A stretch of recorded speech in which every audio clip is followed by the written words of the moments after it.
لست شاعر لأكتب حزن الشوارع أو وجع الريح بعد السفينة، لا لأغمس قلمي في عرق العمال أو لأسرق مناديل الأمهات من شرف الفقراء.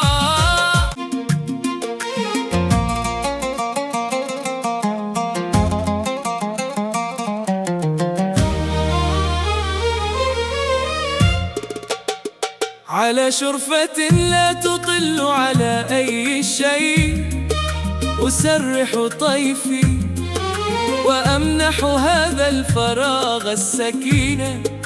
أنا لست شاعر لأكتب حزن الشوارع أو وجع الريح بعد السفينة، لا لأغمس قلمي في عرق العمال أو لأسرق مناديل الأمهات من شرف الفقراء. أنا جثة من شموع تذوب صموتا وتبكي بلا دموع، ولكنني رغم هذا الرماد أحاول خلق فراشات نور جديدة تقاتل عتمة هذا السواد. أمامي فنجاني المشروخ أقرأ فيه طالع الغياب، كما تقرأ العرافة الندوب على جلد الندم.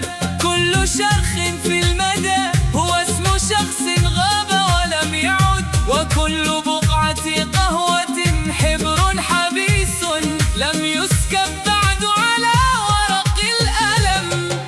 أدخن سجارة رفيقتي الأخيرة، تلك التي لم تشعلها لأن المضجع البارد والمرض اختطف أنفاسها قبل أن تنتهي. أمص رماد الوقت وحين أتعب من هذا الحنين أعود إلى متحفي الخاص، أحمل مطرقتي العتيقة، أحول كل وجع خفي إلى أيقونة، وكل خوف عابر إلى تمثال صغير، وأصب كل صرخة مكتومة في قالب الحرف لتصبح نشيدا هجائيا ضد النسيان. أقفل الأبواب على المنطق وأكسر كل مرايا الرتابة، أسير على حواف الكلمات حافي القدمين،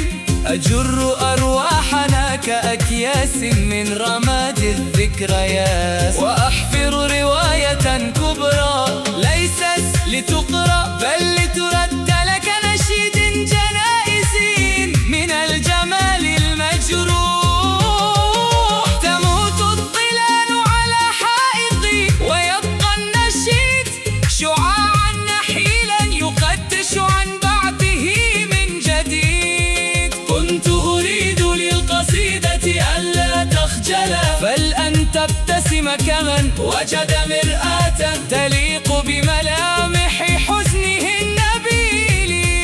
حين تغمض القصيدة عينيها الآن فإنها لا تفعل ذلك خجلا، بل لتستريح قليلا بعد عناء النحت، ولتحلم بالضوء النحيل الذي ينتظرها في نهاية النفق.